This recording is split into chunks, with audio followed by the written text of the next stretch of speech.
Halo, assalamualaikum. Selamat datang di channel Komik Motif. Ya.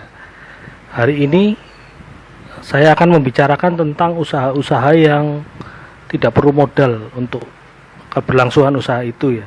Seperti kita tahu di masa pandemi ini banyak sekali rekan-rekan kita yang harus usahanya menurunlah omsetnya, gulung tikar dan sebagainya ya.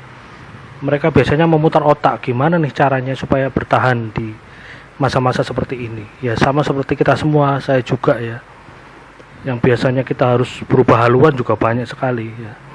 Kali ini saya akan membicarakan yang tanpa modal sama sekali itu apa sih yang bisa kita lakukan ya, katakanlah kita sebelumnya kita sudah punya usaha nih, kita memproduksi sesuatu atau berjualan, ternyata terus klien-klien atau customer kita banyak yang berubah haluan.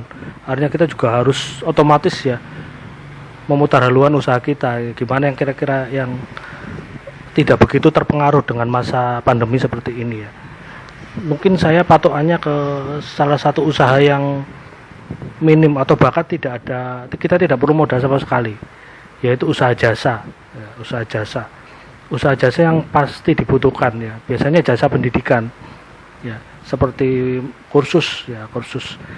Kalau rekan-rekan kita yang membuat kursus sebenarnya juga mengalami juga kan ya di masa pandemi ini ya, mungkin ada yang menutup kursusnya dan kebanyakan mereka akhirnya berubah menjadi online kursus online. Di online course juga customer yang tidak terbiasa ya, biasanya mereka itu ikut kursus ya di sudut pandang awam kan mereka ya, wah aku ingin kursus ya seperti sekolah, ingin bertatap muka dengan guru gimana sih.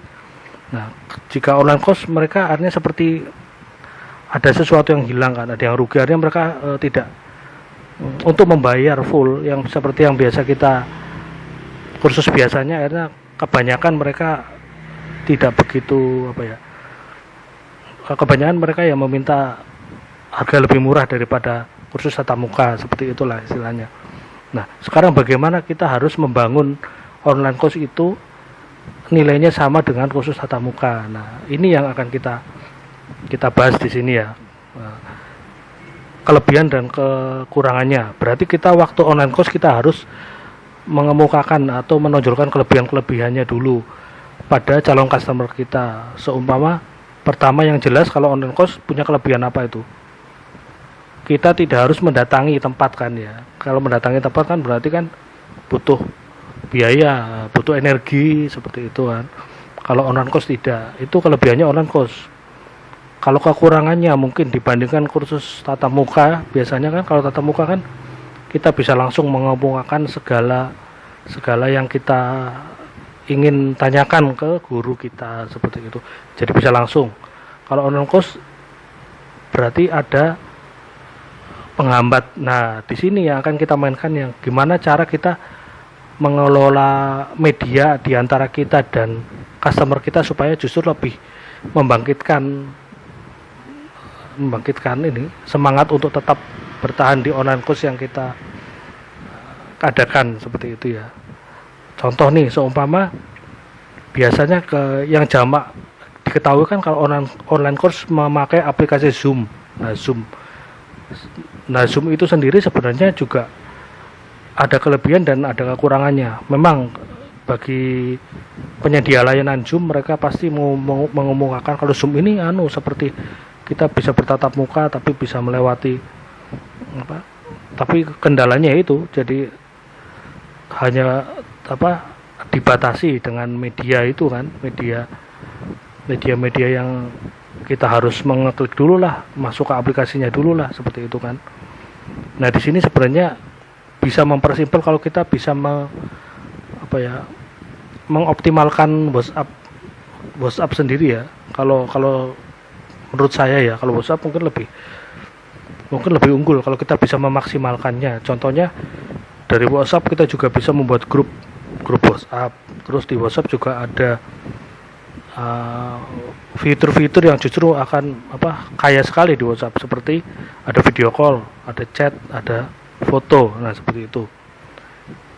Dan fitur-fitur yang di WhatsApp mungkin bisa kita maksimalkan. Contohnya kalau dengan grup kita mengadakan online course itu ya kita harus memakai kelas grup, sama grup Senin, grup sampai Selasa, Rabu, Kamis, Jumat, Sabtu, Minggu.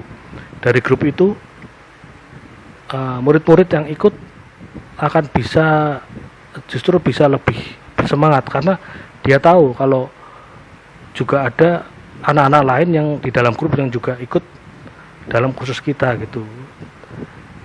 Dan dari situ mereka juga lebih efektif karena lebih fokus juga dibandingkan katakanlah dengan Zoom ya. Kalau Zoom kan terbatas sudut pandangnya, tapi kalau grup kita bisa memanfaatkan chat di grup atau video call di grup. Jadi saat kita memberikan modul kita bisa lewat chat, kemudian murid juga memberikan hasilnya dengan lewat chat, saat bertanya juga bisa lewat chat atau melalui video call atau melalui telepon. Nah seperti itu yang bisa kita maksimalkan ya. Jadi dengan kita bisa memaksimalkan WhatsApp, menurut saya akan sangat lebih baik ya, lebih efektif dan lebih murid-murid juga bisa lebih fokus gitu. Tergantung juga dengan beberapa materi-materi yang kita berikan ya. Materi-materi juga harus yang menarik seperti itu. Di pertemuan berikutnya akan coba kita bedah lagi ya, bagaimana sih membuat modul-modul yang menarik untuk online course ini ya. Walaupun di online course kan juga banyak, tidak hanya online course tentang pelajaran, ada juga tentang public speaking, mungkin menggambar atau komik dan lain-lain ya. Nanti akan di pertemuan berikutnya akan coba kita bedah satu persatu bagaimana sih jika membuat, terutama memproduksi modul-modulnya, terus kemudian membaginya sesuai dengan level-levelnya yang akan menarik untuk kita menjangkau calon customer-nya. Sampai di sini dulu ya untuk pertemuan pertama ini. Jika ingin tahu tentang bedah-bedah kasus yang lain tentang modul-modul online course, nanti silakan subscribe dan komen ya di video ini. Sampai jumpa.